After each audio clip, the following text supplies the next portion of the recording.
Sebelum ceritanya dimulai, silahkan tulis di kolom komentar dari daerah mana saja teman-teman yang menonton cerita ini. Dan jangan lupa like dan subscribe agar channel Cerita Dapur bisa semakin berkembang dan bisa mempersembahkan cerita yang lebih menarik. Udara di Desa Makmur Jaya selalu punya caranya sendiri menenangkan jiwa. Aroma tanah basah setelah hujan sore, bauran wangi melati yang ditanam di pekarangan, dan suara jangkrik yang sahut menyahut bagai orkestra alam, semua berpadu menciptakan simfoni kedamaian.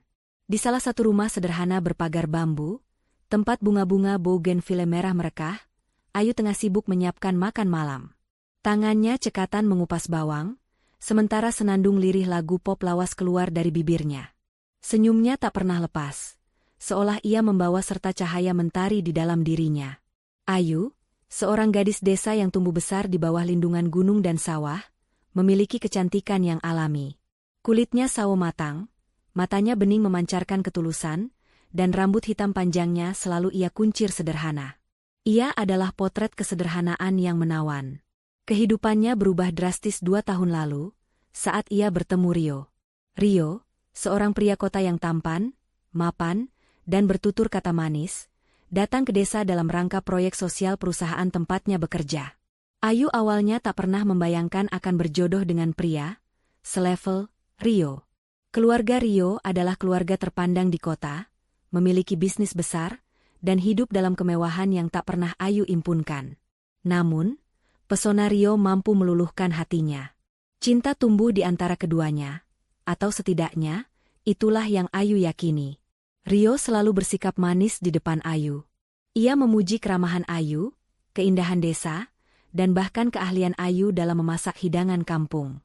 "Ayu, kamu itu seperti mutiara yang tersembunyi," kata Rio suatu sore, menggenggam tangan Ayu saat mereka duduk di tepi sungai. "Aku ingin menjadikanmu ratuku." Kata-kata itu diucapkan dengan tatapan yang menghanyutkan, membuat Ayu melayang. Ia merasa seperti Cinderella yang ditemukan oleh pangeran. Pernikahan mereka berlangsung sederhana namun meriah di desa, disaksikan oleh seluruh warga Makmur Jaya yang turut berbahagia. Kemudian, Ayu diboyong ke Jakarta, ke sebuah rumah megah di kawasan elit. 2 tahun pernikahan mereka berjalan, di mata orang-orang, Ayu dan Rio adalah pasangan sempurna. Rio kerap memamerkan kemesraan mereka di media sosial, mengunggah foto-foto liburan mewah, dan tidak pernah absen mengucapkan selamat ulang tahun atau hari jadi dengan kalimat-kalimat romantis. Di hadapan teman-teman Rio, Ayu selalu diposisikan sebagai istri yang charming dan sangat melengkapi. Namun, di balik tirai kemewahan dan senyum yang dipaksakan, ada retakan-retakan kecil yang perlahan menggerogoti kebahagiaan sejati Ayu. Rio memang tidak pernah kasar secara fisik, tidak pernah membentak di depan umum, atau menunjukkan ketidakpuasan secara terang-terangan di hadapan orang lain. Namun, ada bisikan-bisikan halus, sindiran-sindiran terselubung, dan tatapan meremehkan yang sering ia layangkan ketika mereka hanya berdua. "Ayu, cara makanmu kok masih kayak di warung pinggir jalan, sih? Atau, kamu kalau pakai baju model ini jadi kelihatan makin kampungan, sayang?" Kadang diselipkan dengan senyum tipis yang terasa dingin. Ayu selalu mencoba menafsirkan itu sebagai candaan, atau cara Rio ingin dirinya berkembang. Ia mati-matian belajar etiket, mencoba mengikuti gaya hidup kota, dan bahkan mengubah penampilannya demi menyenangkan Rio. Ia berusaha keras untuk tidak menjadi kampungan di mata suaminya. Malam itu adalah malam Jumat yang syahdu. Hujan baru saja reda, menyisakan hawa sejuk yang menyelinap lewat jendela kamar. Ayu sedang memijat pelan pundak Rio yang sedang bersantai di sofa ruang keluarga, menonton acara olahraga. Aroma sup iga hangat yang baru saja Ayu siapkan memenuhi ruangan, mengundang selera. Ayu merasa dadanya berdebar-debar sejak sore. Ada berita besar yang ingin ia sampaikan kepada suaminya. Berita yang ia yakini akan membawa kebahagiaan dan melengkapi keluarga kecil mereka. "Mas, ada yang mau Ayu omongin," kata Ayu pelan, menenggelamkan wajahnya di bahu Rio. Rio hanya bergumam, matanya masih terpaku pada layar televisi. Ada apa, sayang?" Ayu menarik napas dalam-dalam, mengumpulkan seluruh keberaniannya. Ia meraih tangan Rio yang bebas, lalu menempelkannya ke perutnya yang masih rata. Ayu hamil, Mas." Hening. Suara dari televisi seolah lenyap ditelan keheningan yang tiba-tiba mencekam. Jantung Ayu berdetak begitu kencang, ia bisa merasakan darah mengalir deras di telinganya. Ia menanti reaksi Rio, senyum lebar, pelukan hangat, atau setidaknya, kejutan bahagia. Namun, yang terjadi adalah sebaliknya. Perlahan, Rio melepaskan tangannya dari perut Ayu. Wajahnya yang semula tampak santai, kini mengeras. Tatapan matanya yang tadi datar kini berubah menjadi tatapan tajam, penuh kebencian yang belum pernah Ayu lihat sebelumnya. Ada semacam kilatan jijik yang melintas di sana. Apa katamu? Suara Rio terdengar rendah, nyaris seperti geraman. Dingin, menusuk tulang. Ayu mengangkat wajahnya, terkejut melihat ekspresi Rio.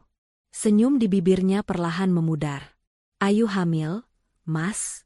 Kita akan punya bayi. Ia mencoba mengulangi dengan nada lebih ceria, berusaha menepis firasat buruk yang tiba-tiba menyergapnya. Rio tiba-tiba bangkit dari sofa, gerakan mendadak itu membuat Ayu terlonjak kaget. Wajahnya memerah, namun bukan merah karena bahagia. Itu merah karena amarah yang memuncak. Hamil? Kamu hamil? Nada suaranya naik, penuh penekanan. Dengan anak itu? Anak dari perempuan kampungan sepertimu?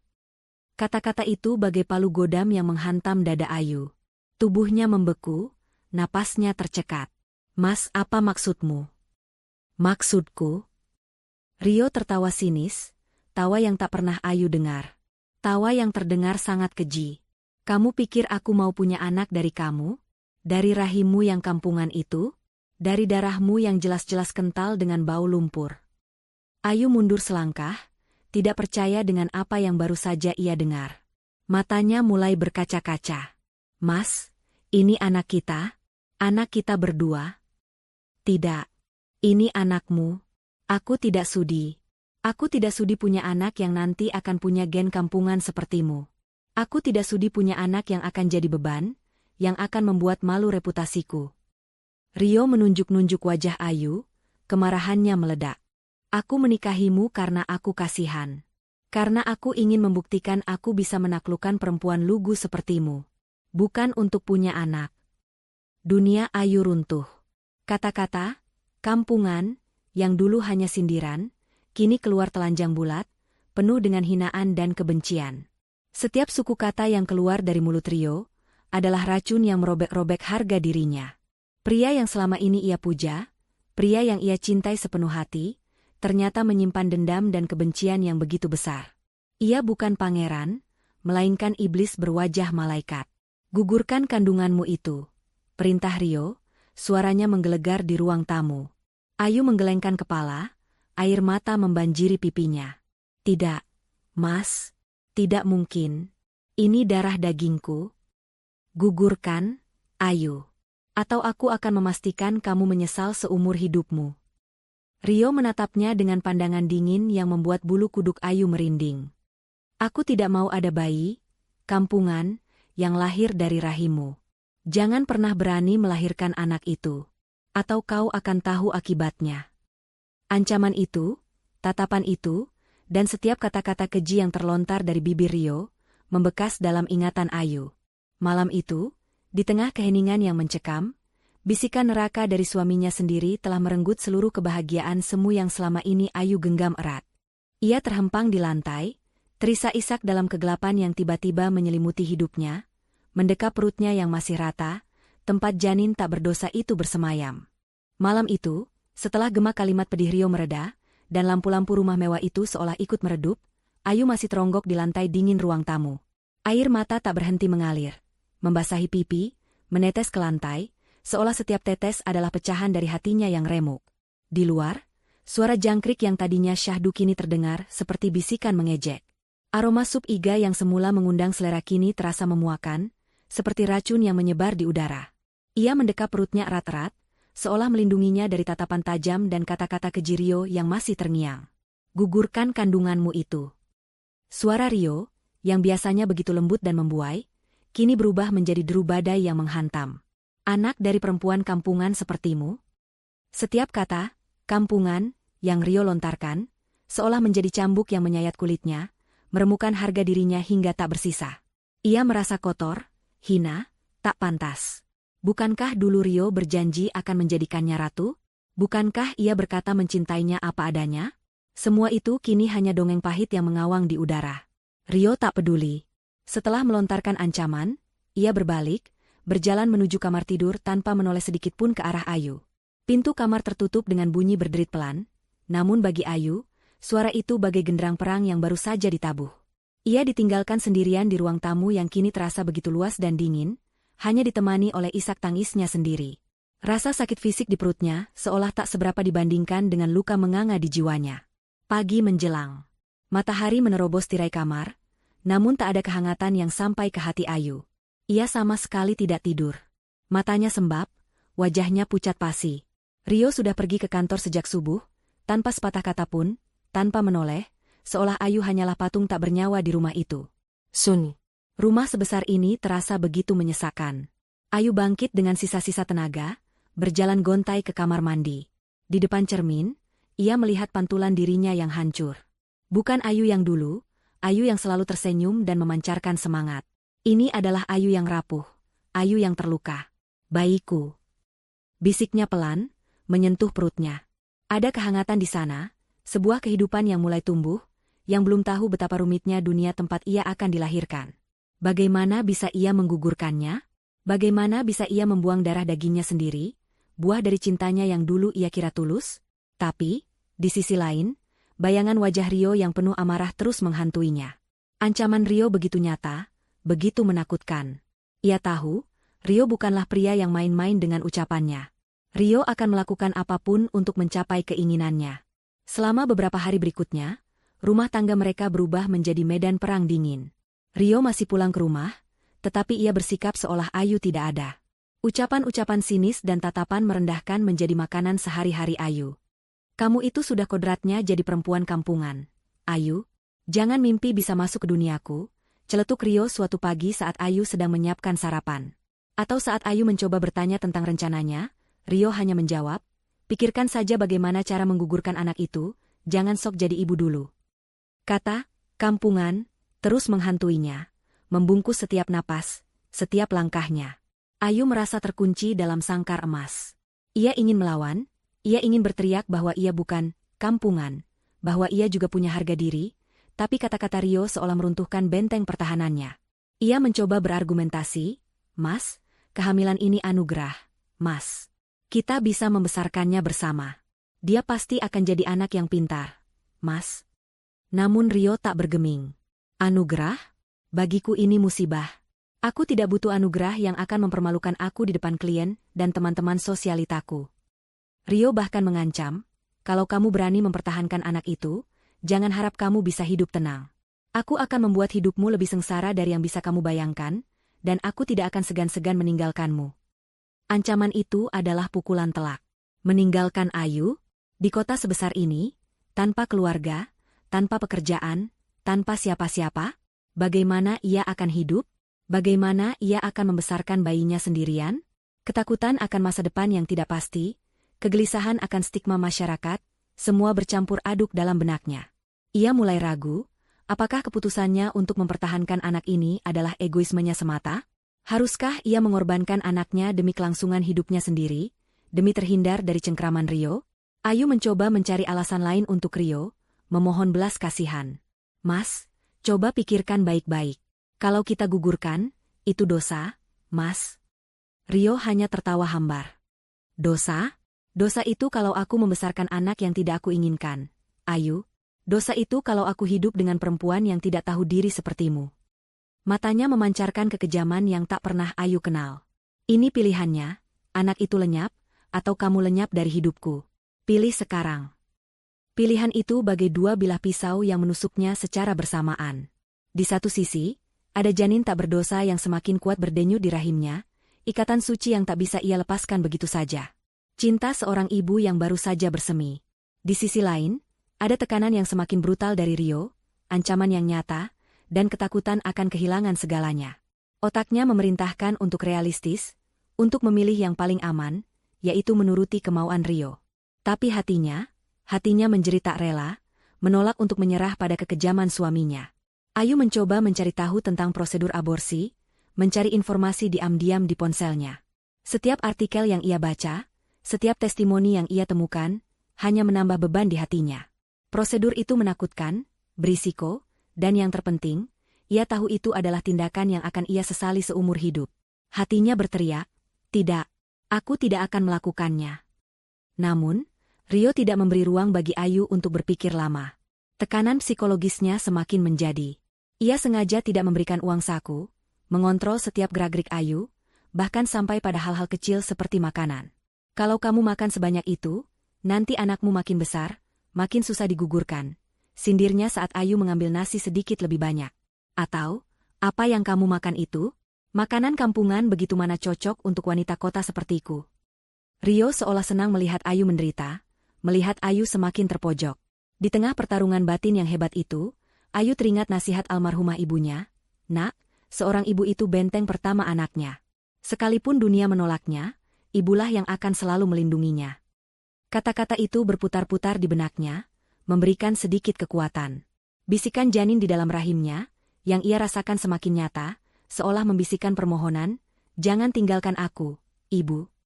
Ayu berada di persimpangan jalan yang gelap dan sunyi. Ia tahu ia harus memilih. Bertahan dengan Rio dan mengkhianati anaknya, atau mempertahankan anaknya dan menghadapi ketidakpastian yang mengerikan. Setiap hari adalah penyiksaan. Setiap jam adalah perjuangan antara akal dan nurani. Setelah ultimatum Rio yang menggantung di udara, hidup Ayu berubah menjadi mimpi buruk yang berulang. Rumah mewah itu, yang dulu ia impikan sebagai istana kebahagiaan, kini menjelma menjadi penjara berhiaskan kemewahan. Rio tak lagi menanyakan soal pengguguran secara langsung, namun teror yang ia sebarkan jauh lebih halus, lebih merusak jiwa, dan lebih sulit dilawan. Ia mengintensifkan serangan psikologisnya, menjebak Ayu dalam labirin keraguan dan kehinaan. Setiap pagi, saat mereka sarapan di meja makan yang panjang dan dingin, Rio akan memulai serangannya. Ia tak lagi berteriak, suaranya justru merendah, penuh nada cibiran yang menusuk. "Lihat dirimu, Ayu," katanya suatu pagi, matanya menyapu penampilan Ayu dari ujung rambut hingga kaki, meskipun sudah pakai baju dari butik mahal, aura, kampung NMU itu tidak bisa hilang. "Rambutmu kusut, wajahmu kusam. Pantas saja aku tidak nafsu." Ayu menunduk, mencoba menahan air mata yang mendesak. Ia sudah berusaha semaksimal mungkin, berdandan, merawat diri, tetapi di mata Rio, semua usahanya sia-sia. Rio akan mengkritik segala hal. Cara Ayu berbicara, yang menurutnya terlalu, medok, dan tidak elegan. "Ucapkan, saya, bukan, aku, Ayu." Itu lebih sopan dan berkelas. Tapi memang susah ya, kebiasaan dari sana itu susah dihilangkan. Ia bahkan mengomentari cara Ayu makan. "Kenapa makan nasinya banyak sekali? Nanti gemuk," terus jalannya ogah-ogahan kayak ibu-ibu di pasar. Seolah setiap gerak-gerik Ayu adalah noda yang harus dihapus, bukti nyata dari kekampungan dirinya.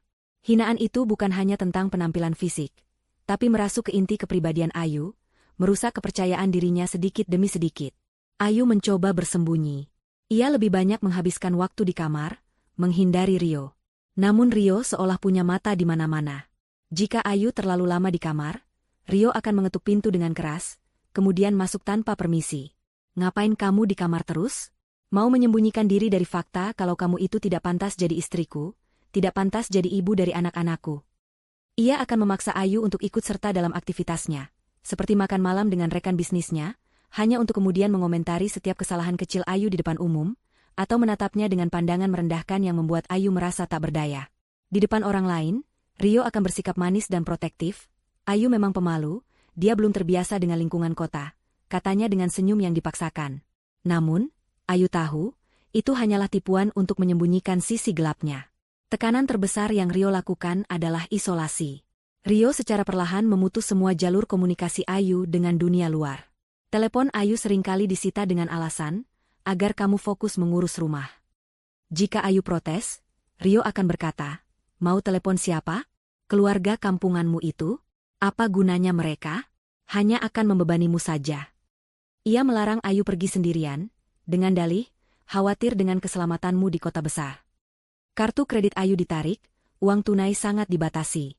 Jika ada telepon masuk dari teman atau keluarganya di desa, Rio akan sigap mengangkatnya, dan mengatakan bahwa Ayu sedang sibuk atau sakit, sehingga ia tidak bisa diganggu. "Jangan ganggu Ayu dulu, dia sedang istirahat. Nanti saya sampaikan salamnya," katanya dengan nada manis namun tegas, yang membuat pihak seberang tak berani menghubungi lagi. Lambat laun, Ayu merasa dunianya menyempit. Ia tak bisa lagi menghubungi Ibu RT yang dulu selalu memberinya nasihat, tak bisa lagi berbicara dengan bibinya yang penuh kasih. Teman-teman lamanya di kota, yang dulunya sering ia ajak bertemu, kini menjauh karena selalu ditolak oleh Rio, atau Ayu sendiri merasa malu dengan kondisi dirinya. Media sosialnya dipantau ketat, dan setiap komentar positif yang Ayu dapatkan akan Rio jadikan bahan ejekan. "Lihat, teman-temanmu itu sama saja, kampungannya dengan kamu," memuji hal-hal sepele. Rio bahkan mengendalikan apa yang Ayu tonton, apa yang ia baca. Ia akan membawakan buku-buku atau majalah-majalah berkelas yang menurutnya cocok untuk wanita kota. Tapi sebenarnya itu adalah cara lain untuk menyingkirkan identitas Ayu sebagai wanita desa.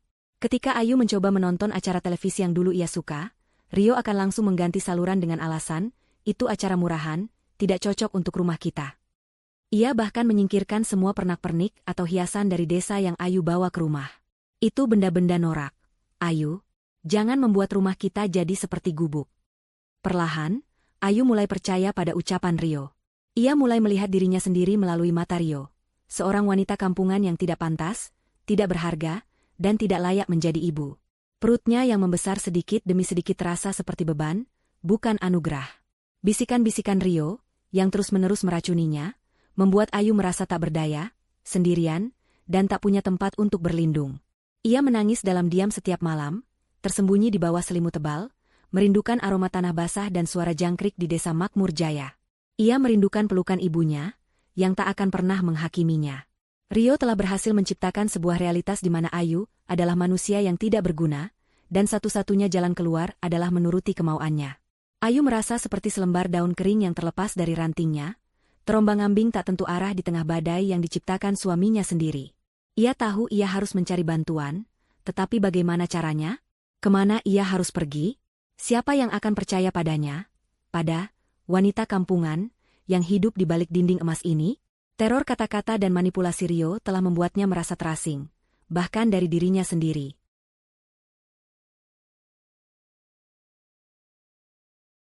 Ayu merasa seperti boneka yang talinya diputus satu persatu. Isolasi yang Rio ciptakan begitu sempurna, menjeratnya dalam kehampaan yang tak berujung. Setiap hari, pikiran untuk menggugurkan kandungannya kembali menghantui, bukan karena ia ingin, melainkan karena ia mulai merasa itu satu-satunya jalan keluar dari siksaan ini. Namun, setiap kali tangannya menyentuh perutnya yang mulai sedikit membuncit, ia merasakan denyutan kehidupan yang lembut, dan hatinya menolak keras. "Tidak, Nak, Ibu tidak akan menyerah padamu," bisiknya lirih dalam kegelapan malam. Tekadnya untuk mempertahankan janinnya, meskipun setipis benang, menjadi pemicu untuk mencari jalan keluar. Ia harus mencari bantuan. Tapi siapa? Rio telah memastikan ia tidak bisa menghubungi siapapun dari desanya. Teman-temannya di kota pun sudah lama tak ada kabar. Dalam keputusasaan yang memuncak, pandangannya tertuju pada satu-satunya harapan yang tersisa, keluarga Rio, sang mertua. Ayu tahu, keluarga Rio adalah orang-orang terpandang.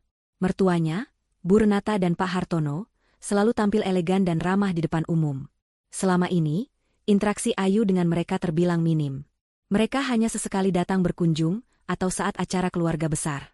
Mereka tidak pernah menunjukkan sikap kasar. Namun Ayu juga tidak pernah merasakan kehangatan yang tulus dari mereka, hanya keramahan formal dan penuh perhitungan. Namun, sebagai orang tua Rio, bukankah mereka seharusnya memiliki hati nurani? Bukankah mereka juga akan bahagia dengan kehadiran cucu? Setidaknya, mereka mungkin bisa melunakkan hati putra mereka, atau memberikan perlindungan untuknya dan calon bayinya. Suatu siang, saat Rio sedang tidak ada di rumah, Ayu memberanikan diri untuk menghubungi Bu Renata. Tangannya gemetar saat menekan nomor telepon mertuanya. Ia harus melakukannya sebelum Rio pulang. Setelah beberapa kali dering, suara Bu Renata yang elegan akhirnya terdengar. "Halo, Ayu? Ada apa? Tumben sekali kamu menelepon ibu." Suara Bu Renata terdengar sedikit terkejut, namun tetap ramah. Ayu menarik napas panjang. "Maaf, Bu, mengganggu. Ada yang ingin Ayu bicarakan." "Penting sekali, Bu." "Penting? Ada apa?" "Rio baik-baik saja, kan?"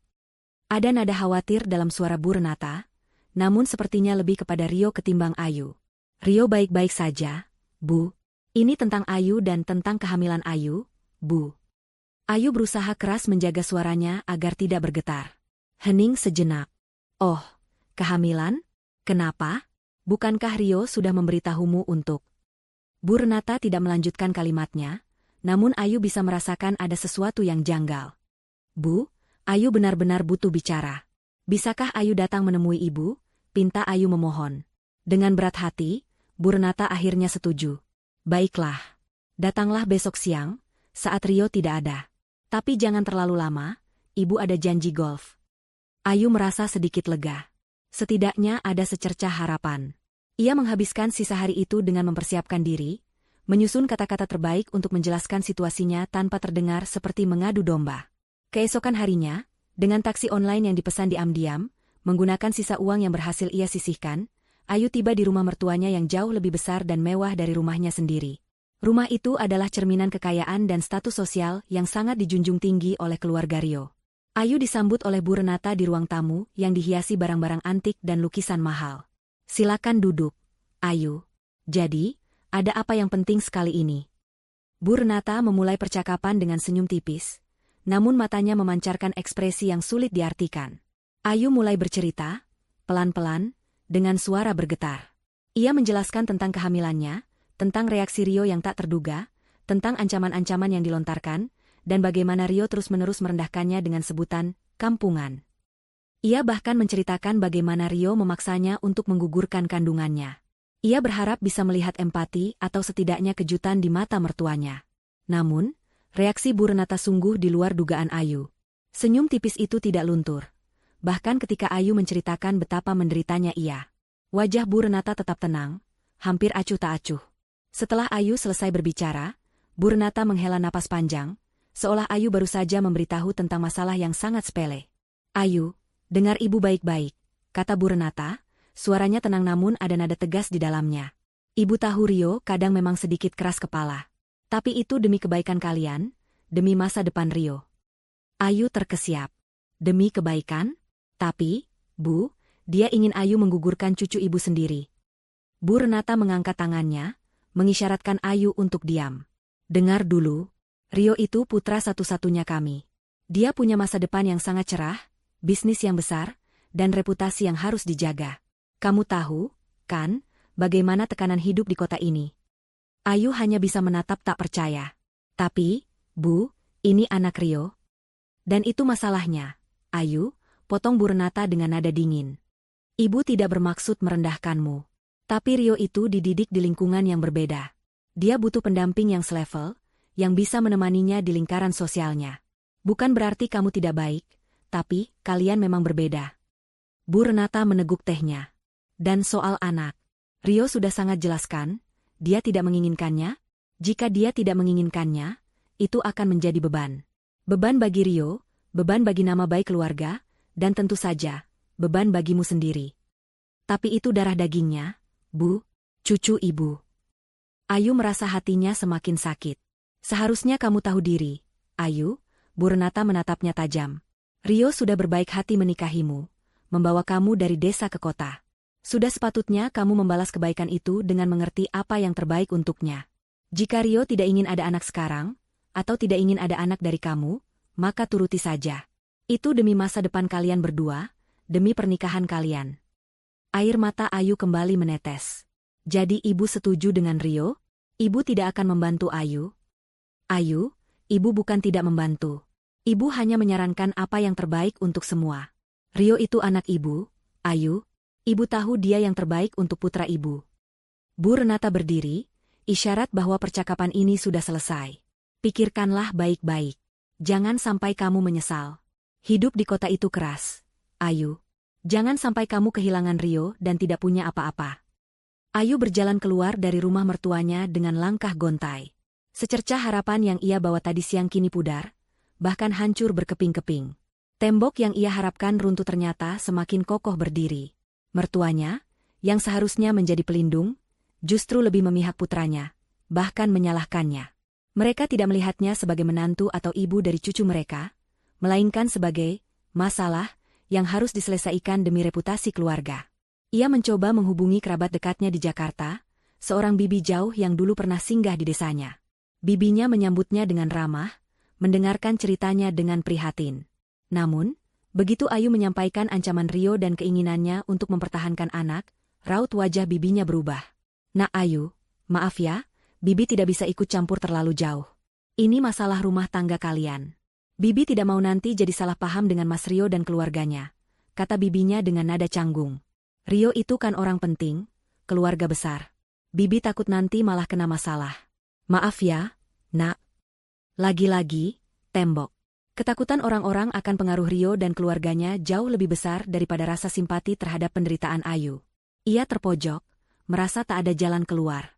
Lingkaran setan isolasi Rio berhasil sempurna. Ayu kini benar-benar sendirian, tanpa satupun pegangan, tanpa satupun tempat bersandar. Perutnya yang semakin membesar terasa seperti beban, bukan lagi anugerah. Pertarungan hati nuraninya kini semakin berat, karena ia tak lagi memiliki sekutu. Ia merasa harus memilih, antara dirinya, anaknya, atau kehancuran yang tak terhindarkan. Dinginnya lantai marmer di rumah Rio terasa menusuk tulang Ayu, tetapi tidak sedingin hatinya yang kini beku karena kekecewaan. Kata-kata Bu Renata, yang seolah membenarkan setiap perlakuan Rio, masih terngiang-ngiang. "Seharusnya kamu tahu diri, Ayu. Rio itu anak ibu, Ayu. Ibu tahu dia yang terbaik untuk putra ibu." Kalimat-kalimat itu bagai mantra, mengukir kepedihan di relung jiwanya. Ia telah mencari perlindungan, namun yang ia temukan hanyalah tembok kokoh yang tak bisa ditembus, dibangun dari status sosial dan ketakutan. Berhari-hari setelah kunjungan yang sia-sia itu, Ayu hidup dalam kabut. Ia makan tanpa rasa, berjalan tanpa tujuan, dan berbicara hanya jika diperlukan. Rio tetap dengan perilakunya, menebar sindiran dan mengawasi setiap gerak-gerik Ayu. Namun, Ayu seolah tak lagi peduli. Ia sudah mati rasa. Setiap pagi, ia bangun dengan pertanyaan yang sama, "Haruskah aku menyerah?" Dan setiap malam, ia tidur dengan jawaban yang sama, "Tidak." Pertarungan batin yang tadinya sengit, kini perlahan berubah menjadi kejelasan yang menyakitkan. Ayu memejamkan mata, mencoba mengingat Ayu yang dulu, Ayu yang ceria, yang tak pernah takut kotor bermain di sawah, yang bangga akan asal-usulnya. Ayu yang dulu berani menghadapi apapun dengan senyum tulus. Di mana Ayu itu sekarang? Ia telah hilang, terkubur di bawah tumpukan hinaan dan manipulasi. Suatu malam, saat Rio sedang pergi untuk urusan bisnis dan rumah terasa begitu sunyi, Ayu duduk di tepi ranjang. Tangannya terangkat, menyentuh perutnya yang kini sudah sedikit lebih besar. Usia kandungannya sudah masuk trimester kedua. Tendangan lembut yang ia rasakan beberapa hari terakhir semakin nyata, semakin sering. Seolah sang janin tak berdosa itu ikut merasakan kegelisahan ibunya, dan berusaha memberikan kekuatan. "Nak," bisiknya lirih, air mata menetes membasahi bantal, "maafkan ibu yang lemah ini. Maafkan ibu yang hampir menyerah padamu." Ia teringat kembali semua kebaikan yang Rio tunjukkan di awal. Senyumnya, kata-kata manisnya, janji-janji masa depan yang indah. Semua itu kini terasa seperti fata morgana di gurun pasir. Rio yang sekarang bukan lagi pangeran impiannya. Rio yang sekarang adalah sosok yang kejam, yang tega menghancurkan jiwa seseorang demi ego dan reputasinya. Ia adalah racun yang secara perlahan membunuh Ayu, hari demi hari. Ayu bangkit dari ranjang, berjalan ke jendela besar yang menghadap ke kota Jakarta yang hiruk-pikuk. Lampu-lampu gedung pencakar langit berkelip, seolah mengolok-olok kegelapan yang menyelimuti hatinya. Ia terkurung di sini, di balik dinding-dinding mewah ini, menderita dalam kesendirian. Tidak ada yang akan menolongnya. Tidak ada yang akan menyelamatkannya. Mertuanya sudah menutup mata. Kerabatnya takut campur tangan. Teman-temannya di desa tak bisa dihubungi. Ia benar-benar sendirian. Dalam momen keheningan yang penuh air mata itu, sebuah pemikiran jernih tiba-tiba muncul di benaknya. Seolah tirai tebal yang menutupi pandangannya tersingkap. Ia tidak bisa lagi tinggal bersama Rio. Lingkungan ini, pria ini, semua ini akan menghancurkannya, dan yang lebih penting, akan menghancurkan anaknya. Jika ia tetap di sini, ia akan dipaksa menggugurkan kandungan, atau hidup dalam neraka tanpa henti. Keputusan itu, yang semula terasa begitu menakutkan, kini justru membawa sedikit kelegaan. Ya, itu adalah keputusan yang mengubah segalanya. Ia akan mempertahankan anaknya. Dan untuk itu, ia harus pergi. Meninggalkan Rio, meninggalkan rumah mewah ini, meninggalkan semua kepalsuan ini. Namun, kemana?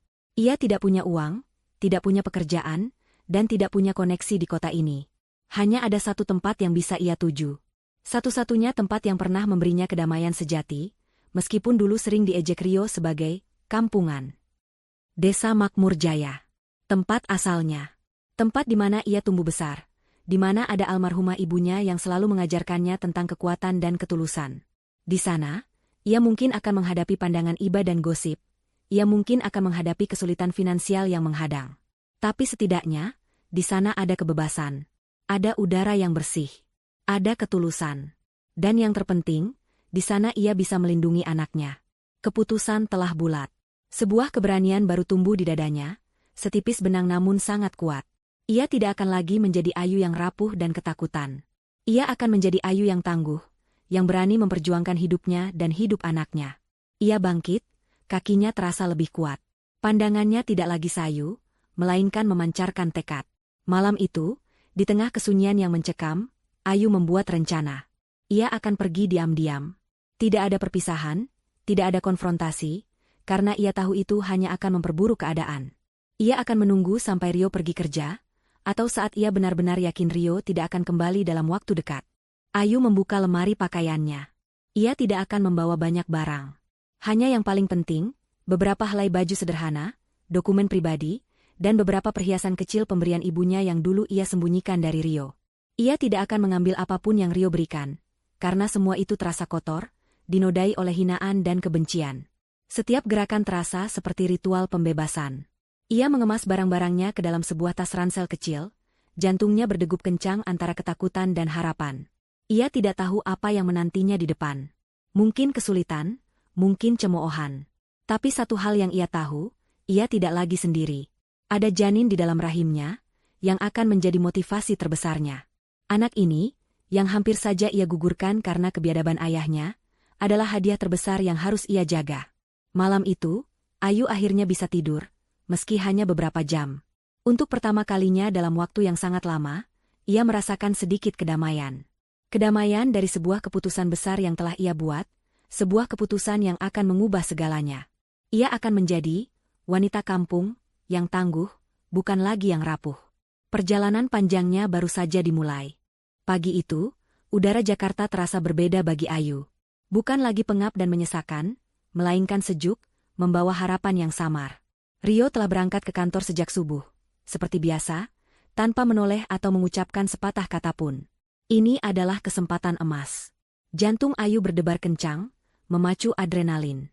Ia memastikan semua barang penting sudah terkumpul di dalam ranselnya yang tak seberapa besar.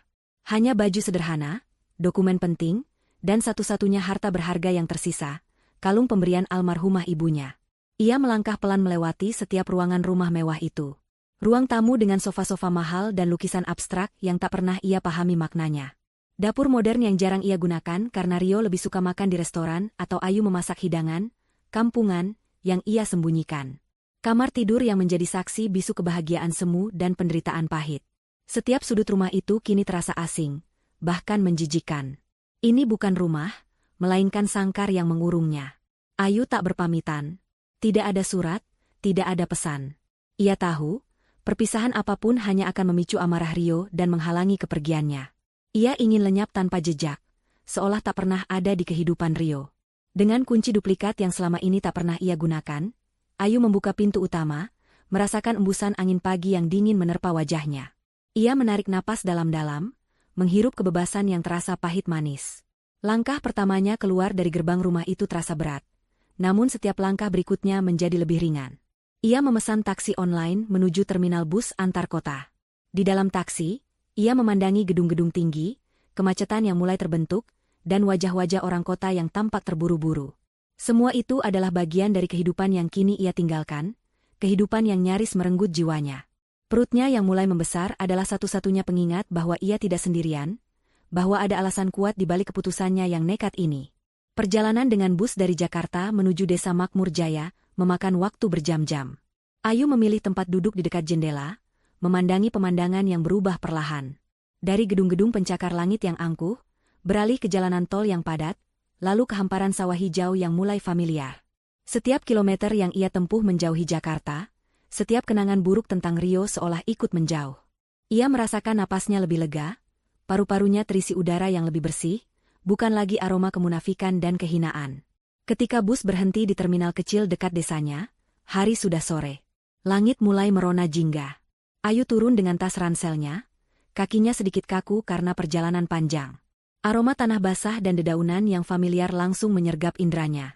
Suara ayam berkokok dari kejauhan, sapaan hangat dari para pedagang di terminal, semua terasa seperti melodi penyambutan.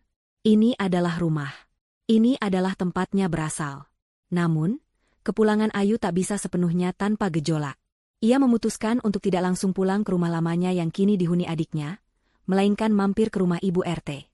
Ibu RT, wanita parubaya dengan senyum ramah dan mata yang teduh, adalah sosok yang disegani di desa.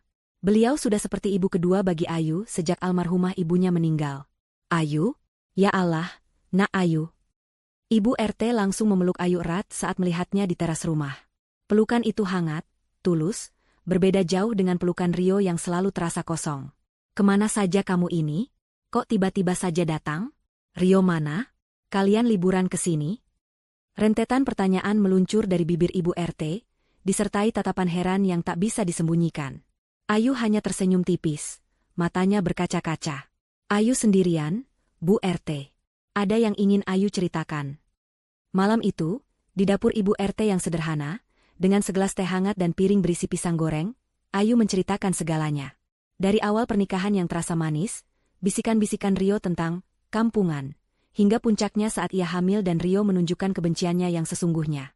Ia menceritakan bagaimana Rio memaksanya menggugurkan kandungan, bagaimana ia diisolasi, dan bagaimana mertuanya pun tak memberikan pertolongan.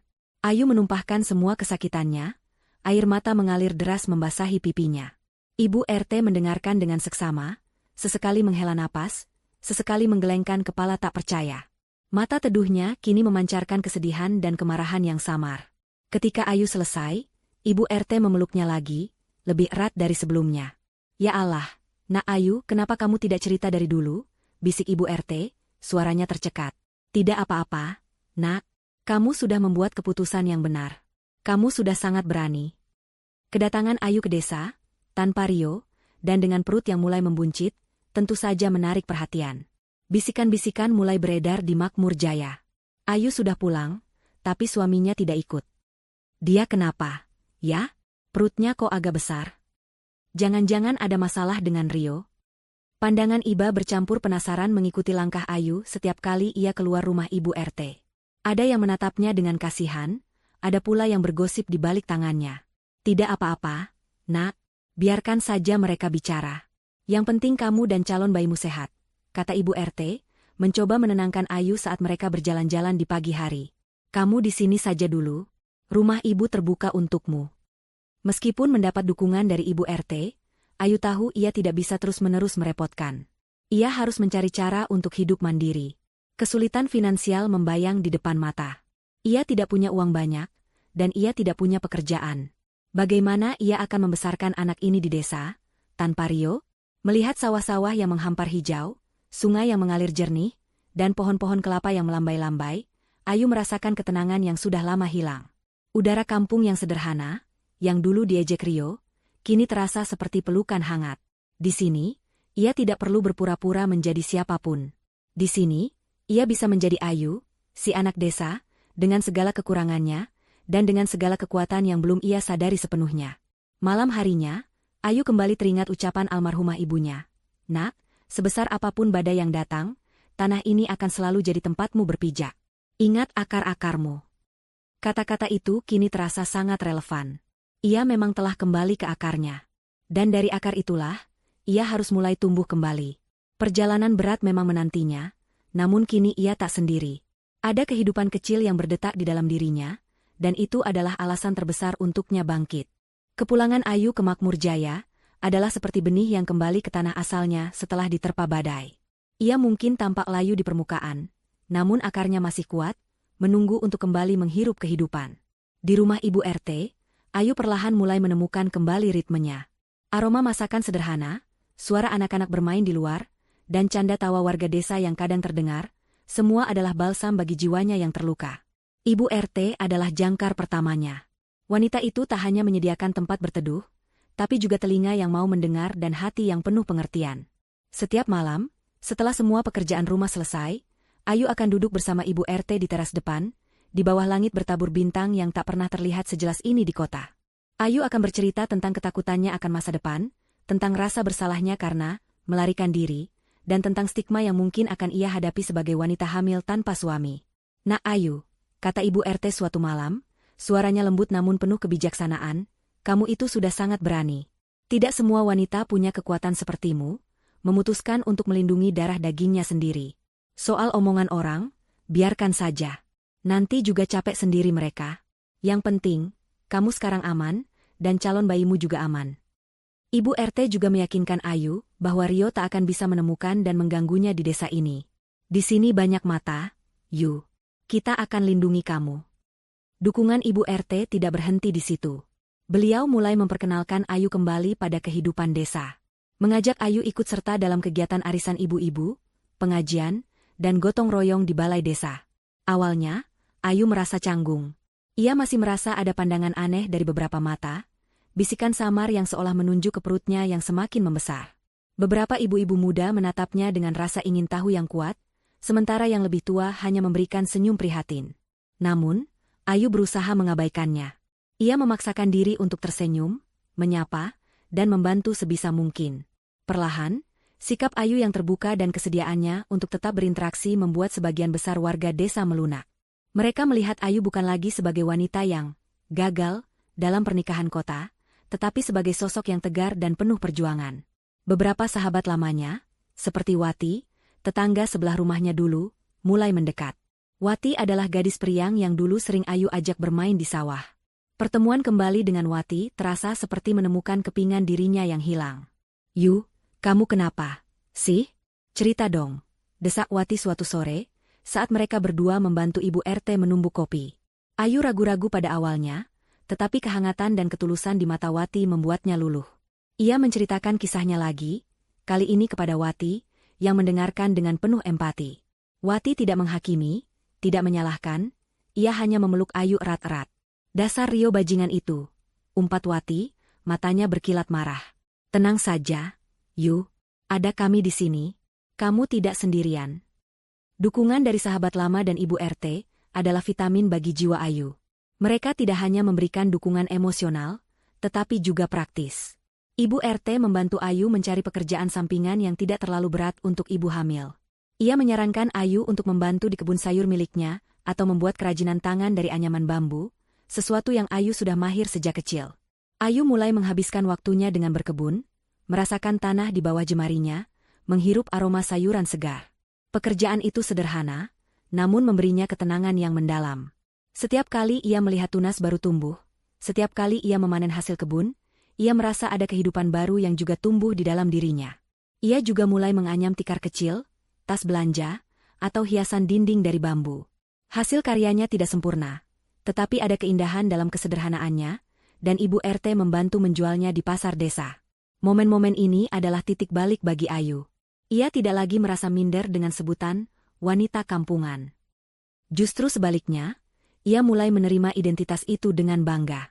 Kampungan, bukan lagi hinaan, melainkan akar yang membuatnya kuat. Di desa, ia menemukan kembali nilai-nilai yang sempat ia lupakan. Gotong royong, kebersamaan, kejujuran, dan ketulusan. Di kota, ia harus berlomba, bersaing, dan seringkali memakai topeng.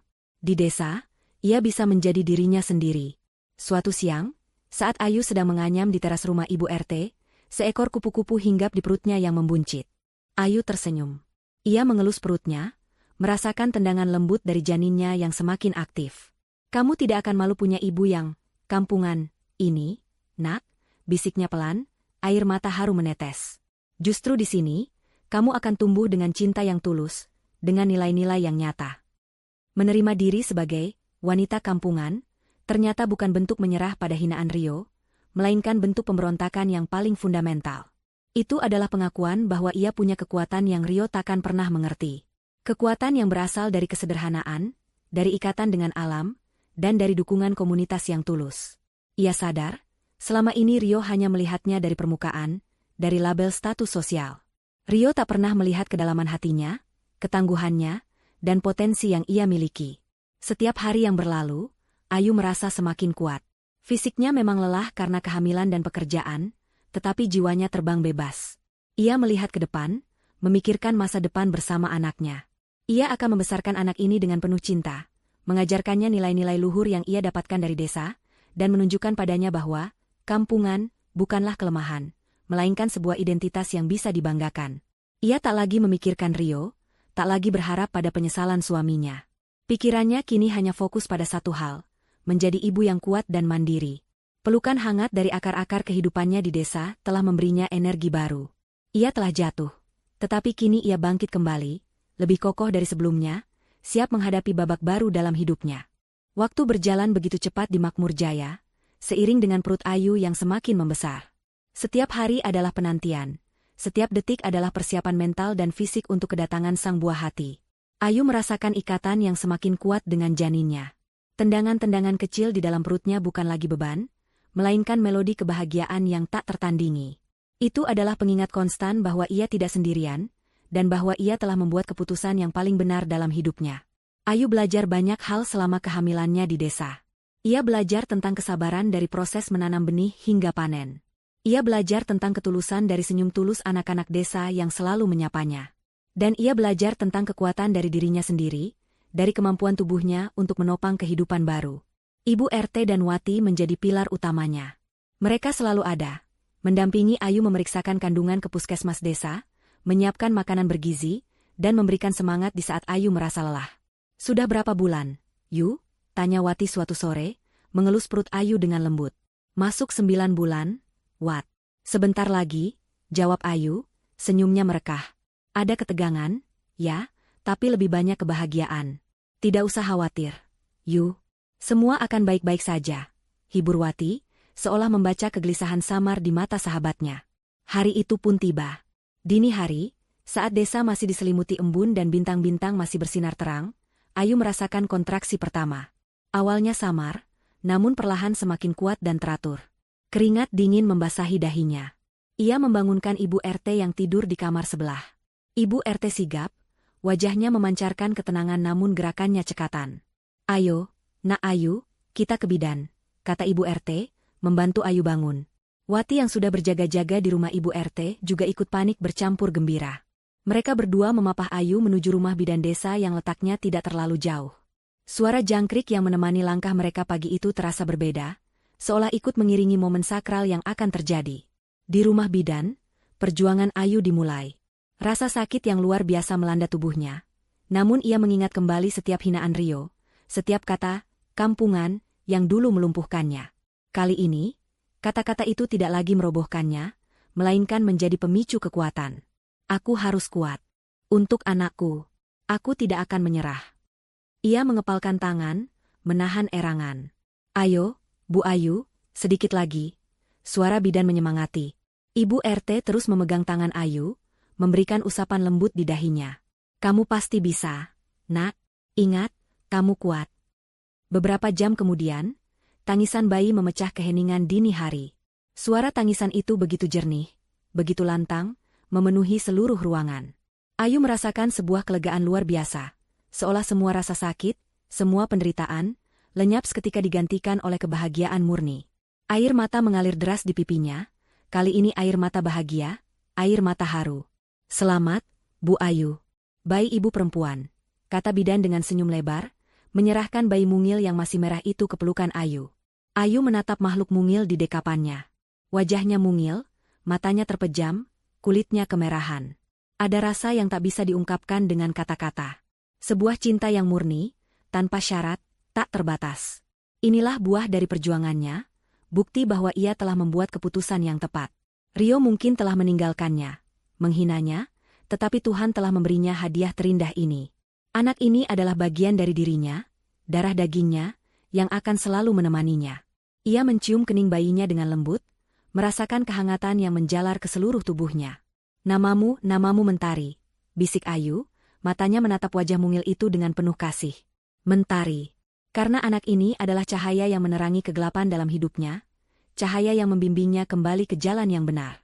Kelahiran Mentari menjadi titik balik terbesar dalam hidup Ayu. Ia tidak lagi melihat dirinya sebagai wanita yang direndahkan, melainkan sebagai seorang ibu yang kuat. Setiap kali ia menyusui Mentari, setiap kali ia menatap mata polos bayinya, Ayu merasakan gelombang kekuatan yang tak terbatas. Anak itu adalah alasannya untuk bernapas, untuk berjuang, untuk hidup. Desa Makmur Jaya menyambut kelahiran Mentari dengan sukacita. Para tetangga datang menjenguk, membawa buah tangan, dan mengucapkan selamat. Tidak ada lagi bisikan-bisikan penasaran. Yang ada hanyalah senyum tulus dan doa-doa baik untuk Ayu dan putrinya. Mereka melihat bagaimana Ayu, yang dulu pergi ke kota dengan janji-janji manis, kini kembali dengan kepala tegak, membawa seorang putri yang cantik jelita. Hari-hari Ayu kini dipenuhi dengan suara tangisan dan tawa kecil Mentari. Ia belajar bagaimana menjadi seorang ibu, mengatasi malam-malam tanpa tidur, mengganti popok, dan memandikan bayi mungilnya. Itu adalah pekerjaan yang melelahkan, tetapi setiap momen terasa berharga. Cinta yang ia dapatkan dari Mentari adalah pelipur lara terbaik, jauh lebih berharga daripada semua kemewahan yang pernah Rio berikan. Dalam keheningan malam, saat Mentari tertidur pulas di sampingnya, Ayu sering merenung. Ia telah melewati badai yang mengerikan, terombang-ambing di tengah lautan ketidakpastian. Tapi kini, ia telah menemukan dermaga. Ia merasakan kedamaian yang belum pernah ia rasakan sebelumnya, bahkan saat ia bersama Rio. Kedamaian yang datang dari penerimaan diri, dari cinta seorang ibu, dan dari keberanian untuk memilih jalan yang benar. Ia tidak lagi membutuhkan validasi dari siapapun. Mentari adalah validasi terbesarnya, bukti nyata bahwa ia adalah seorang wanita yang berharga, seorang ibu yang tangguh. Setelah kelahiran Mentari, Ayu merasakan energi yang membara di dalam dirinya. Ia bukan lagi wanita yang rapuh dan terombang-ambing oleh perkataan Rio. Ia adalah seorang ibu, benteng pertama bagi putrinya. Tekad untuk menjadi mandiri dan memberikan yang terbaik bagi Mentari menjadi pemicu utamanya.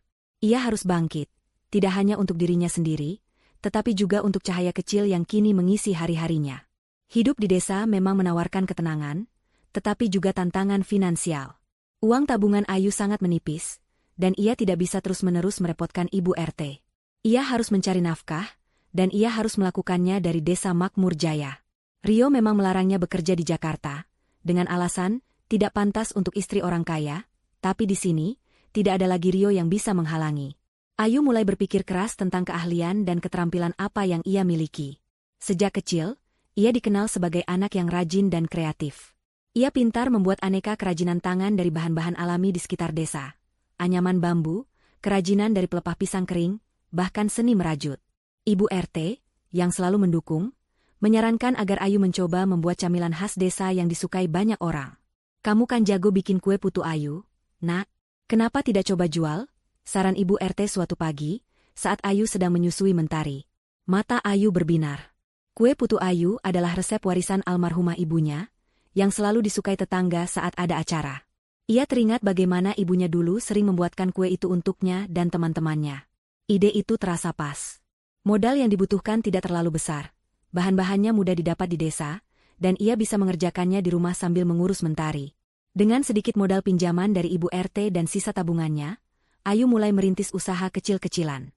Dapur Ibu RT yang sederhana disulap menjadi dapur produksi kue putu Ayu. Ayu bangun lebih pagi, setelah memastikan Mentari tertidur pulas.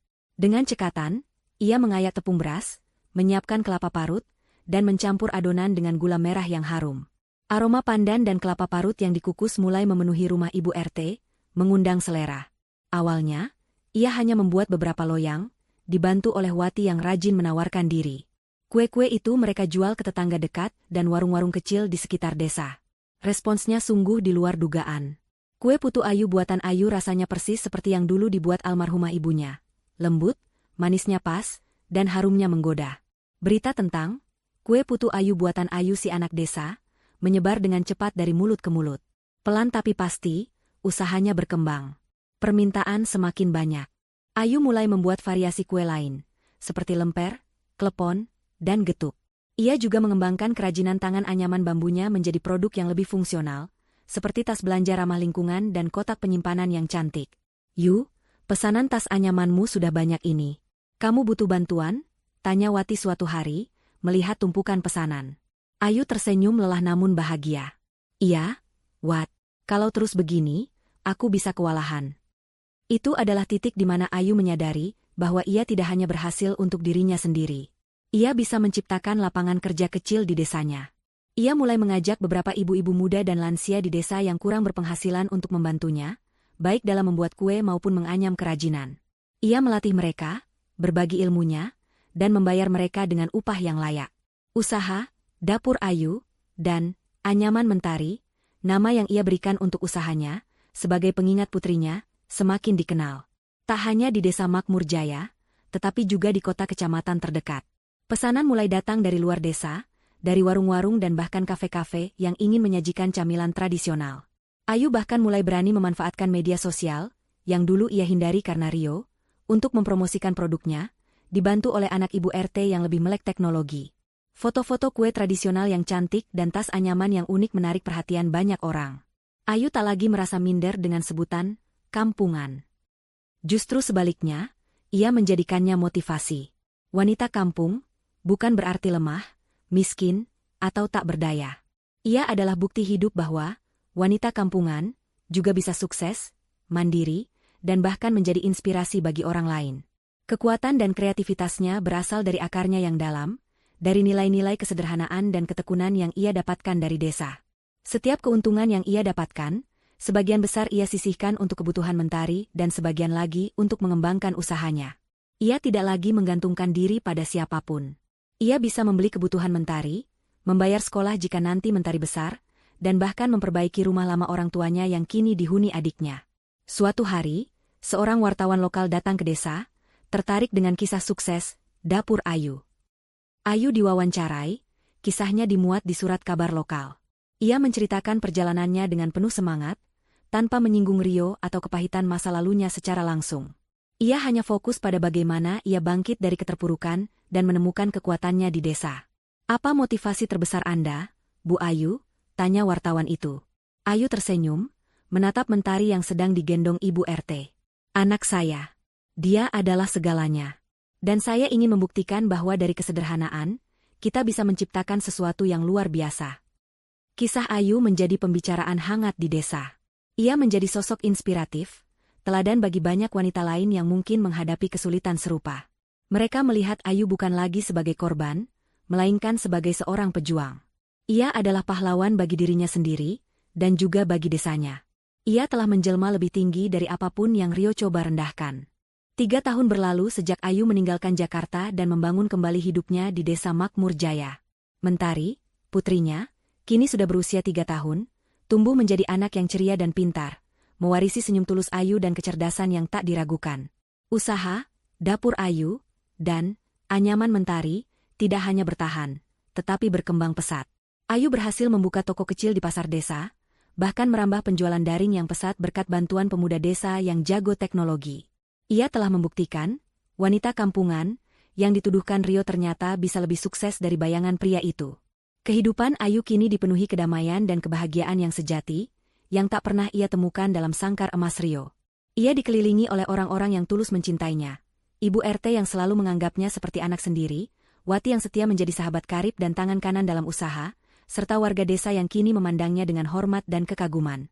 Kisahnya sering diceritakan dari mulut ke mulut, menjadi inspirasi bagi banyak wanita di desa. Suatu siang, rutinitas Ayu yang tenang tiba-tiba terusik. Ia sedang sibuk menata kue-kue basah di etalase tokonya, ketika sebuah mobil hitam mengkilap berhenti di depan pasar desa. Mobil mewah yang sangat familiar, yang dulu sering menjemputnya di rumah Rio. Jantung Ayu berdesir, merasakan firasat aneh yang sudah lama tak ia rasakan. Pintu mobil terbuka, dan dari sana melangkah keluar seorang pria yang tak asing. Rio. Rio terlihat sedikit berbeda. Ada kerutan di sudut matanya, dan ekspresinya tidak sesombong dulu, meski masih memancarkan aura kota yang kental. Ia mengenakan kemeja rapi, tampak seperti sedang dalam perjalanan bisnis. Matanya menyapu sekeliling pasar desa, seolah mencari sesuatu. Ketika pandangannya jatuh pada toko, Dapur Ayu, langkahnya terhenti. Ia melihat Ayu yang sedang melayani pembeli, kemudian tatapannya beralih pada papan nama toko yang jelas tertulis, Dapur Ayu, dan di sampingnya, logo anyaman bambu dengan nama, Anyaman Mentari. Wajah Rio berubah. Dari ekspresi formal bisnis, menjadi terkejut, lalu tak percaya, dan akhirnya sedikit penyesalan yang tersirat. Ia melihat Ayu, yang kini berdiri dengan kepala tegak, senyum di bibirnya tulus dan memancarkan aura kedewasaan serta kekuatan yang belum pernah ia lihat sebelumnya. Ayu tak lagi menunduk, tak lagi menyembunyikan diri. Ia tampak jauh lebih cantik, bukan karena polesan mahal, melainkan karena cahaya kebahagiaan sejati yang terpancar dari dalam dirinya. Mentari, yang sedang bermain di sudut toko sambil menggambar, tiba-tiba berlari menghampiri Ayu. "Ibu, lihat, gambarku sudah jadi," seru Mentari riang, menunjukkan kertas coretan krayonnya. Rio menatap Mentari. Mata bulat besar itu, senyum kecil itu, ada kemiripan samar dengan dirinya, namun lebih dominan mirip Ayu. Rio seperti tersambar petir. Anak itu adalah Mentari. Anak yang dulu ia benci, yang ia paksa Ayu gugurkan, kini berdiri di hadapannya, nyata dan begitu menggemaskan. Ayu menunduk, mengelus kepala Mentari, lalu mendongak. Matanya bertemu dengan mata Rio. Tidak ada lagi ketakutan, tidak ada lagi kebencian, hanya sebuah ketenangan yang dingin. Rio melangkah mendekat, ragu-ragu. Wati yang sedang menghitung uang di kasir langsung berdiri tegak, siap siaga melindungi Ayu. "Ayu." Suara Rio terdengar serak, nyaris tak percaya. Ini kamu?" Ayu mengangguk pelan. "Ya, Rio. Ini aku." Suaranya datar, tanpa emosi berlebih. Rio menatap sekeliling toko Ayu yang ramai pengunjung. Ini tokomu? Dan anak itu, dia Mentari?" "Iya. Ini usahaku. Dan ini putriku," jawab Ayu, menarik Mentari mendekat dan memeluknya. Ia seolah ingin menegaskan bahwa Mentari adalah miliknya, hasil dari perjuangannya sendiri. Ada keheningan canggung di antara mereka. Rio tampak seperti orang asing di tengah keramaian pasar desa yang hangat. Ia tak menyangka akan menemukan Ayu seperti ini. Ia membayangkan Ayu akan kembali dengan wajah kusam, hidup dalam kemiskinan, mungkin menyesali keputusannya. Tapi Ayu yang ada di hadapannya adalah kebalikannya. Ia sukses, bahagia, dan memancarkan aura yang tak bisa Rio hancurkan. Aku tidak menyangka kamu bisa sejauh ini," kata Rio, nada suaranya terdengar ada sedikit kekaguman, atau mungkin penyesalan. Ayu tidak menjawab. Ia hanya menatap Rio, menunggu apa lagi yang akan keluar dari mulut pria itu. Ia tidak mencari balasan dendam, tidak menginginkan permintaan maaf yang terlambat. Ia hanya ingin menegaskan bahwa ia telah melampaui segala ekspektasi buruk Rio. "Dulu aku minta maaf," Rio akhirnya berucap, suaranya pelan. Ia tampak kesulitan mengucapkan kata-kata itu. Aku bodoh. Aku terlalu mementingkan ego dan reputasi." Rio menatap Mentari, lalu kembali menatap Ayu. Kamu sangat berubah, Ayu." Ayu tersenyum tipis, senyum yang bukan karena bahagia, melainkan karena kepastian. "Aku memang berubah, Rio. Dulu aku Ayu yang bodoh, yang terlalu mencintaimu sampai lupa harga diri. Sekarang aku tahu, aku jauh lebih berharga dari ejekanmu." Ia mendekap Mentari lebih erat. "Dan anak ini, dia adalah bukti bahwa aku membuat keputusan yang benar. Dia adalah kekuatanku." Rio ingin mengatakan sesuatu lagi. Mungkin meminta kesempatan kedua, mungkin menjelaskan bahwa hidupnya tidak seindah yang terlihat setelah Ayu pergi. Mungkin ingin merasakan kehangatan dari putri yang dulu ia tolak. Namun, Ayu memotongnya. "Aku tidak mencari apapun darimu, Rio. Aku tidak butuh penyesalanmu, atau permintaan maafmu. Aku hanya ingin kamu tahu, aku telah menemukan kebahagiaan sejatiku, jauh darimu. Dan aku tidak akan pernah kembali ke kehidupan yang penuh kepalsuan itu." Ayu menegaskan batasnya dengan nada tenang namun tegas. Tidak ada amarah yang membara, hanya sebuah keyakinan diri yang kokoh. "Aku sudah bahagia. Putriku juga bahagia. Dan kami tidak membutuhkanmu." Rio terdiam. Ia melihat ketegasan di mata Ayu, dan ia tahu, jembatan di antara mereka sudah hancur. Ia telah kehilangan segalanya, bukan hanya seorang istri, tapi juga kesempatan untuk memiliki keluarga yang tulus.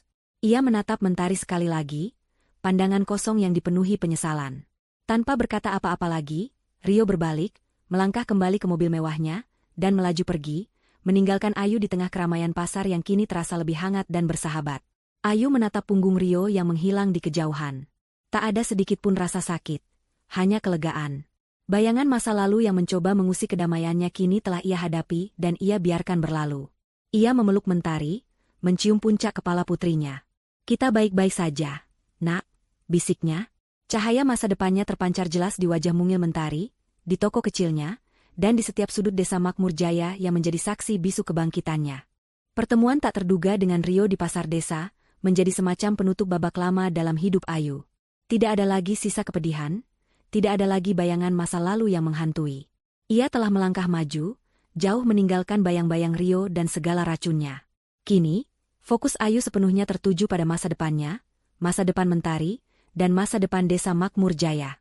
3 tahun setelah Rio melihatnya, Ayu benar-benar telah menjadi wanita tangguh. Usaha, dapur Ayu, dan anyaman Mentari, bukan lagi sekadar usaha kecil-kecilan. Mereka telah berkembang menjadi unit usaha mikro yang stabil, bahkan mulai dikenal di luar kabupaten. Toko, dapur Ayu, di pasar desa kini diperluas, dengan tambahan area makan kecil yang nyaman bagi pengunjung. Aroma kue-kue tradisional dan kopi hangat selalu memenuhi ruangan, menarik pelanggan dari berbagai kalangan. Ayu tidak hanya berhasil untuk dirinya sendiri. Ia memegang teguh prinsipnya bahwa kesuksesan harus dibagikan. Jumlah ibu-ibu dan lansia yang bekerja di bawah naungannya terus bertambah. Mereka diajari keterampilan membuat kue, menganyam, dan bahkan mengelola keuangan sederhana. Ayu seringkali mengadakan pelatihan gratis bagi kaum perempuan di desa, mengajarkan mereka cara berwirausaha dari nol, memanfaatkan potensi alam dan keterampilan tangan yang mereka miliki. Kisahnya, dari seorang wanita kampungan yang terpuruk hingga menjadi pengusaha sukses, adalah bukti nyata bahwa keterbatasan tidak harus menjadi penghalang. Bu Ayu itu hebat sekali, ya. Dulu dia cuma jual kue dari rumah Ibu RT, sekarang sudah punya toko sendiri, bisik salah seorang ibu yang sedang membantu menganyam tas bambu. Betul. Dia juga tidak pelit ilmu. Kita semua jadi punya penghasilan sendiri sekarang. Sahut yang lain, matanya berbinar penuh rasa terima kasih. Ayu juga aktif dalam kegiatan sosial di desa.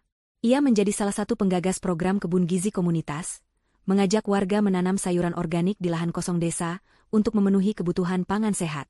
Ia menyumbangkan sebagian keuntungan usahanya untuk renovasi balai desa dan perbaikan fasilitas puskesmas. Ibu RT selalu tersenyum bangga melihat perubahan drastis pada diri Ayu. "Kamu itu memang bibit unggul, Nak," kata Ibu RT suatu senja, saat mereka duduk di teras, memandangi Mentari yang asyik bermain dengan kupu-kupu. "Dulu Ibu kasihan melihatmu, tapi sekarang, Ibu bangga sekali." Ayu menggenggam tangan Ibu RT erat. Semua berkat Ibu. Ibu yang tidak pernah meninggalkan Ayu. Mentari tumbuh menjadi anak yang cerdas, lincah, dan penuh kasih. Ia adalah duplikat Ayu, dengan mata bening yang memancarkan ketulusan. Ayu selalu meluangkan waktu untuk Mentari, mengajaknya bermain di sawah, membacakan dongeng sebelum tidur, dan mengajarkan tentang kebaikan dan kejujuran. Mentari adalah alasan Ayu bangun setiap pagi dengan senyum, dan alasan Ayu bekerja keras setiap hari. Kehadiran Mentari adalah pengingat konstan bahwa cinta sejati dan kebahagiaan sejati tidak datang dari harta benda atau status sosial, tetapi dari ikatan tanpa syarat. Ada beberapa pria yang mencoba mendekati Ayu, terpesona oleh ketegaran dan kecantikannya. Namun, Ayu tidak terburu-buru. Luka masa lalu memang sudah sembuh, tetapi ia menjadi lebih bijaksana dalam memilih. Prioritasnya adalah Mentari dan kemandiriannya. Jika memang ada pria yang tepat di masa depan, ia haruslah pria yang bisa menerima dirinya apa adanya, yang tidak akan pernah merendahkannya, dan yang bisa menyayangi Mentari setulus hatinya. Pada suatu acara festival desa, Ayu diundang untuk memberikan sambutan. Dengan mengenakan kebaya sederhana dari tenun lokal dan senyum yang tulus, Ayu berdiri di podium. Di depannya, ratusan pasang mata menatapnya dengan penuh perhatian. Mentari duduk di barisan depan bersama Ibu RT, memandang ibunya dengan mata berbinar bangga. "Dulu, saya pernah merasa hancur," kata Ayu, suaranya tenang namun penuh kekuatan. "Pernah merasa tidak berharga, hanya karena label, kampungan, yang disematkan kepada saya. Saya pernah berpikir, kebahagiaan itu datang dari pengakuan orang lain, dari kemewahan, dari status." Ayu berhenti sejenak, membiarkan kalimatnya meresap. "Namun, saya menemukan bahwa kebahagiaan sejati tidak datang dari validasi orang lain, apalagi dari orang yang merendahkan kita. Kebahagiaan sejati datang dari kekuatan diri sendiri, dari cinta tanpa syarat yang kita berikan dan terima, dan dari penerimaan akan siapa diri kita sesungguhnya." Tepuk tangan riuh membahana di balai desa. Kata-kata Ayu menyentuh hati banyak orang, terutama para wanita yang mungkin pernah mengalami hal serupa. Ia bukan lagi wanita kampungan, yang rapuh, yang dulu dibuang oleh suaminya. Ia adalah wanita tangguh, seorang pejuang yang berani, seorang ibu yang penuh kasih, dan seorang inspirasi bagi komunitasnya. Ia telah menemukan tempatnya, bukan di gemerlap kota yang penuh kepalsuan, tetapi di akar-akar tanah kelahirannya, di mana ia bisa tumbuh bebas dan bermakna. Kisah Ayu, si wanita kampung tangguh, akan terus hidup. Ia menjadi legenda kecil di Makmur Jaya, bukti bahwa patah hati tidak harus berarti akhir. Itu bisa menjadi awal dari sebuah perjalanan baru, perjalanan menuju penemuan diri, kemandirian, dan kebahagiaan yang jauh lebih dalam dan abadi. Ia telah membuktikan bahwa kekuatan sejati tidak terletak pada seberapa tinggi posisi seseorang di mata dunia, melainkan pada seberapa kuat seseorang bangkit setelah jatuh, dan seberapa tulus ia bisa mencintai diri sendiri dan orang-orang di sekitarnya.